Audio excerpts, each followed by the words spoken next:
Sir ಆಮೇಲೆ ಇನ್ನೊಂದು ಹೇಳಿದ್ದಾರೆ, ಒಳನರಸೀಪುರದಿಂದ ಬೆಂಗಳೂರಿಗೆ ಹೇಗೆಲ್ಲ ಹೋಯ್ತು ಪೆನ್ ಡ್ರೈವ್ ಅನ್ನೋದನ್ನ ನಿಮ್ಮ ಮೇಲೆ ಆರೋಪ ಮಾಡಿದ್ದಾರೆ ಸರ್. ಅದೆಲ್ಲ 100% ತನಿಖೆಗೆ ನಾನು ಸಿದ್ಧ ಅಂತ ನಾನೇ ಹೇಳ್ತಾ ಇದ್ದೀನಲ್ಲ. ಯಾವ ತನಿಖೆ ಎದುರಿಸಕ್ಕೂ ನಾನು ಸಿದ್ಧ. ದೇವರಾಜೇಗೌಡರಿಂದ ಕಾಂಗ್ರೆಸ್ ಅಲ್ಲಿ ಲೀಡರ್ ಆಗಿತ್ತು. ಆ ಸಂದರ್ಭದಲ್ಲೂ ನಿಮ್ಗೆ ಯಾವ್ದು ಏನಾದ್ರು ಕಾಂಟ್ಯಾಕ್ಟ್ ಪರಿಚಯ ಏನಾದ್ರು? ನನಗೆ ಯಾವಾಗ ಪರಿಚಯ ಇದ್ದಿದ್ದು ಇವರು ಅಂತ ಹೇಳಿದ್ರೆ, ಇವರು ಅದೇ ಆಸ್ತಿ ಪ್ರಕರಣ ಏನೋ ಆಯ್ತಲ್ಲ, ಅವಾಗ ಒಂದ್ಸಲಿ ಕರೆ ಮಾಡಿದ್ರು. ಅದು ಯಾವ್ದೋ ನಂಗೆ ಡಾಕ್ಯುಮೆಂಟೇಶನ್ ಇದ್ರಲ್ಲಿ ಕೊಡಿಸ್ತಾ ಇಲ್ಲ ಸಬ್ ರಿಜಿಸ್ಟರ್ ಆಫೀಸ್ ಅಲ್ಲಿ, ನೀವು ಕೊಡ್ಸಿ ಅಂತ ಇವರಾಗೆ ನನಗೆ ಕರೆ ಮಾಡಿದ್ರೆ. ಇವತ್ತಿನವ್ರಿಗೆ ಅವ್ರ ಫೋನ್ ನಂಬರ್ ಸಹ ನನ್ನ ಫೋನಲ್ಲಿ ಇಲ್ಲ. ಅವರು ನಾನು ಎದುರಿಗೂ ಸಿಕ್ಕರು ಸಹ ನಾನು ಮಾತಾಡಿದ್ದೆ.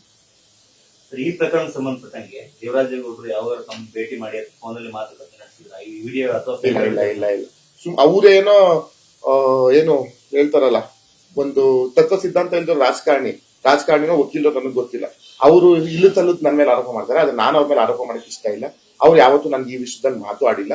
ನನಗೆ ಇದ್ರ ಬಗ್ಗೆ ಚರ್ಚೆ ಅವರು ಮಾಡಿಲ್ಲ.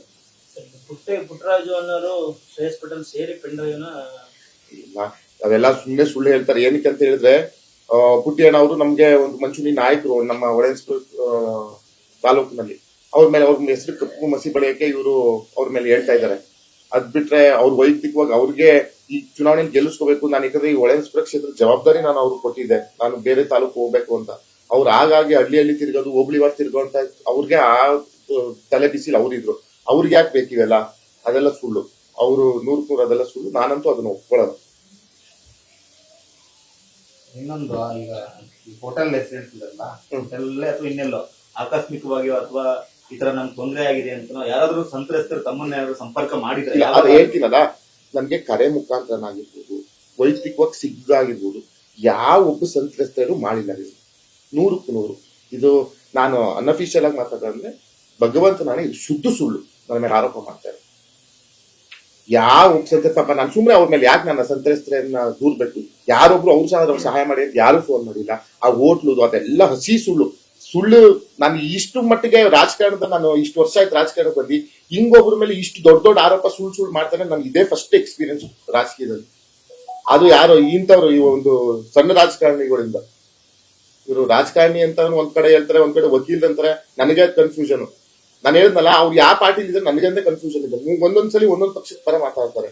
ನಿನ್ನೆ ಎಲ್ಲ ಪ್ರೋ JDS ಮಾತಾಡೋರು, ಈ ಸೀತ ಪ್ರೋ ಕಾಂಗ್ರೆಸ್ ಮಾತಾಡೋರು, ಅದಕ್ಕಿಂತ ಮುಂಚೆ ಬಿಜೆಪಿ ಅನ್ನೋರು. ಇವಾಗ ನೋಡಿದ್ರೆ ಮತ್ತೆ ಕಾಂಗ್ರೆಸ್ ಮೇಲೆ ತಿರುಗಿದ್ದವ್ರು. ಇದೆಲ್ಲ ರಾಜಕೀಯದ ಷಡ್ಯಂತ್ರ. ಅಲ್ಲಿ ಒಳೊಳಗೆ ಏನಾಗಿದೆ ಅನ್ನೋದು ನನಗೂ ಗೊತ್ತಿಲ್ಲ. ಜನ ಗುಸುಗುಸು ಅಂತ ಏನೇನೋ ಮಾತಾಡ್ತಿದ್ದಾರೆ, ಅದ್ರ ಬಗ್ಗೆನೂ ನನಗೆ ಮಾಹಿತಿ ಇಲ್ಲ. ಒಟ್ನಲ್ಲಿ ಏನೋ ಆರೋಪ ಏನೋ ಒಂದು ಈ ತನಿಖೆನ ದಿಕ್ ತಪ್ಪಿಸುವಂತ ಕೆಲಸವನ್ನ, ಈ ಜವಾಬ್ದಾರಿನ ಇವ್ರು ವಹಿಸ್ಕೊಂಡಿದ್ದಾರೆ ಅಂತ ನನ್ಗೆ ಅನ್ಸುತ್ತೆ. DK ಶಿವಕುಮಾರ್ ಮೇಲೆ ನೇರ ಆರೋಪ ಮಾಡಿದ್ದಾರೆ ಸರ್ ನಿಮ್ಮ ನಾಯಕರ ಮೇಲೆ. ನಾನು ಅದನ್ನು ನೋಡಿದೆ.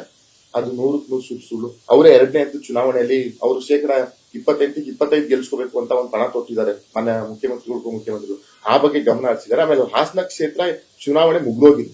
ಅವ್ರು 2ನೇ ಹಂತದ ಚುನಾವಣೆಯಲ್ಲಿ ಬ್ಯುಸಿ ಆಗಿದ್ರು. ಅವ್ರಿಗೆ ಯಾಕೆ ಹಾಸನ ಕ್ಷೇತ್ರ ಚುನಾವಣೆ ಮುಗ್ದೋಗಿದೆ, ಎಲ್ಲ ಆಗೋಗಿದೆ, ಅವ್ರು ಏನಕ್ಕೆ ಇದನ್ನ ತಲೆ ಕೆಡಿಸ್ಕೊಳ್ತಾರೆ? ಅದೆಲ್ಲ ಸುಳ್ಳು. ಆಮೇಲೆ ಅವರು ಹೇಳಿದ್ರು ಯಾವ್ದು